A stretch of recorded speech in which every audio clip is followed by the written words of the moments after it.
안녕하세요. 똑똑플란트 진료진 유수영입니다. 똑똑플란트 상담실장 김희송입니다. 똑똑플란트 손동국 원장입니다.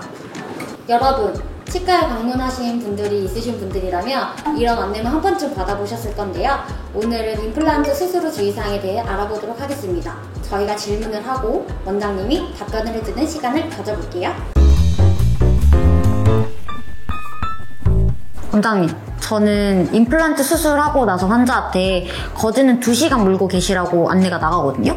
2시간 정도면 충분한 시간일까요? 네, 2시간 정도면 충분할 것 같아요. 그 이상 물면 턱이 좀 많이 아프실 것 같은데요. 너무 세게 물지 마시고 적당히 무시기만 해도 기본적으로 턱 힘이 지혈하는데 충분하기 때문에 너무 세게는 안 무셔도 됩니다. 그럼 수술하고 나서 너무 아프셔서 처방전 타서 먼저 미리 약을 드시는데 그때 꺼즈를 물고 계시면 그때는 어떻게 해야 되나요? 원래는 꺼즈를 물고도 약을 드실 수가 있는데 그렇게 하는 게 좀 힘들어 하시는 분들도 있으니까 꺼즈 빼시고 약 드시고 그 다음에 저희가 드리는 여분 꺼즈 다시 무시면 돼요.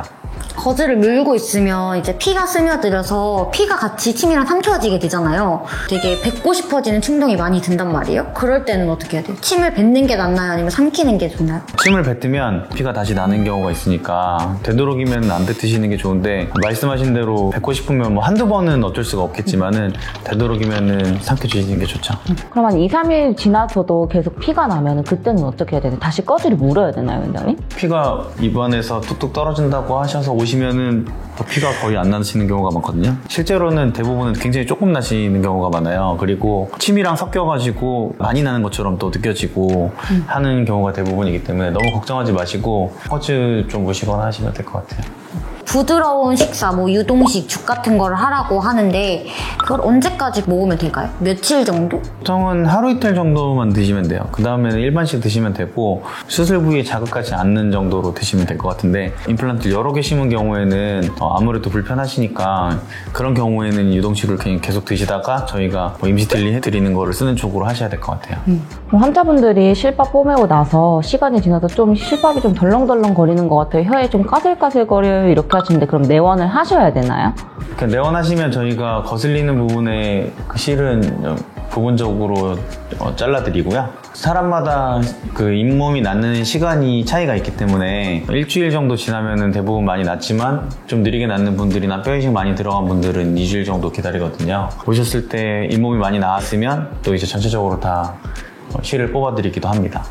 수술하시고 나면은 아무래도 많이 부으니까 냉찜질을 좀 많이 빨리 해주셔야 되고 하루 이틀 정도는 좀 해주시는 게 좋으실 것 같아요. 10분 정도 찜질하시고 또 10분 정도 쉬고 이런 식으로 반복하면서 충분히 많이 해주셔야지 확실히 부기가 좀 덜하게 됩니다. 그러면 수술하고 나서 붓기 때문에 환자분들이 약을 먹어도 되나요? 또는 뭐 호박즙을 먹어도 되나요? 이렇게 물어보시는데 그렇게 먹어도 될까요, 원장님? 그거는 사실 크게 도움은 안 되실 것 같아요. 수술하고 부으시는 거는 수술 부위 안쪽으로 출혈이랑 부종이 있어서 붓기가 생기는 건데 그 호박즙을 드시거나 한다고 크게 달라지진 않으실 것 같고 찜질을 잘 하시는 게 좋으실 것 같아요. 이틀 정도 지난 다음에는 냉찜질은 별로 효과가 없고 온찜질을 해주시는 게 좋고요. 1, 2주일 정도 지나면은 이제 멍이랑 붓기는 자연스럽게 빠지게 됩니다. 양치는 수술한 곳에는 하지 말고 치아가 있는 쪽에만 양치를 하면 되나요, 원장님? 네, 수술한 쪽에는 하지 마시고 치아가 있는 쪽에만 양치를 하시면 됩니다. 똑똑! 저는 출근할 때 항상 커피 한 잔은 꼭 사온단 말이에요, 원장님. 네. 근데 거기는 빨대를 써서 커피를 마셔야 되잖아요. 근데 저희가 빨대 사용을 하지 말라고 안내가 나가는데 왜 빨대를 사용하면 안 되는지. 빨대로 빨거나 아니면 뭐 담배 피기 위해서 빨거나 침을 뱉거나 하는 행위를 하면은 입안에 음압이 걸리니까 혈병이 생기고 있는 중에도 그런 행위로 인해서 다시 피가 많이 날 수가 있거든요. 그래서 그런 행동은 안 하시는 게 좋습니다. 그냥 커피를 물 마시듯이 컵으로 들고 마시듯이 하면 되시고 빨대는 절대 안 쓰셔야 돼요. 네, 수술하고 나서 음주랑 흡연은 얼마 정도 하면 안 될까요?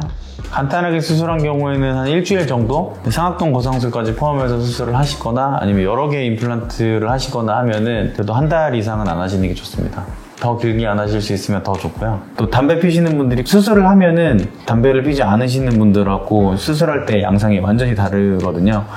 그렇게 수술할 때도 양상이 다르기 때문에 수술하고 나서 낫는 양상도 많이 다르고 또 쉽게 임플란트에 염증도 생기고 그런 안 좋은 점이 많이 있습니다. 똑똑! 네, 오늘 임플란트 수술 주의사항에 대해서 알아보았는데요. 안내문만 받고 그냥 귀가하셨던 것보다 훨씬 더 영상을 보시니까 유익한 시간이 되셨을 것 같아요. 다음번에는 좀 더 재밌고 유익한 영상으로 찾아오겠습니다. 좋아요와 댓글 구독과 알림 설정까지 부탁드릴게요. 부탁드릴게요. 네, 부탁드릴게요. 똑똑하게 임플란트 하고 싶다면 똑똑플란트에 문을 들려주세요. 똑똑! 지금까지 똑똑 플란트 치과 손동국 원장이었습니다. 감사합니다.